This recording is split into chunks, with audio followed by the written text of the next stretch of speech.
તમારું નામ શું છે બેન? આઈ બેન હા, આપને શું તકલીફ હતી? બસ પગના દુખાવા બે ગોઠણના. હા, કેટલા સમયથી તકલીફ હતી આપણે? ડાબા પગમાં 15 વર્ષ હતા. હા, અને જમણા પગમાં વર્ષ દી. હા, બે પગમાં તકલીફ હતી. એના હા. હિસાબે હું હાલવા ચાલવામાં હલાતોની સપાટમાં ન હા. હતા, બે હાથોની નીચે. હા, હાલવા ચાલવામાં તકલીફ થતી, પગ ખેંચાતો. પગ ક્યાં સાતો, પછી પગેચા ઉતરાતા ચડાતા નહીં. સપાટમાં મારતી તો ખેંચાતો, પછી ઊભું ન રહેવાતું. હા, જાજી ઘડી બેસી તો બે પગ ધરુજતા, ખુડીસી બેસી તો. હા. પછી આપણે અહીંયા જે સારવાર લીધી એનાથી પછી તમને કેટલી રાહત થઈ? બસ પછી હાવ રાહત છે. હાવ રાહત થઈ ગઈ છે. હાવ રાહત.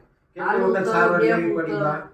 હે? આપણે કેટલી વખત સારવાર લેવી પડી? આ ત્રીજી વાર આવી. આ ત્રીજી વખત આવ્યા છે તપાસ કરવા માટે. આજે આવ કરો તપાસ, હા. 2 વાર સારવાર. બે વખત સારવાર લીધી, એમાં બે બે વાર વખતમાં કેટલા ટકા રાહત થઈ છે આપણને? અત્યારે હાવ થઈ ગઈ. હા, પૂરેપૂરી 100% જેટલી રાહત ઊભી થઈ. રહું, રસોઈ કરું, બેહું તો, હા, હા, કપડાં ધોઈ નાખું તો. હા, બરાબર છે.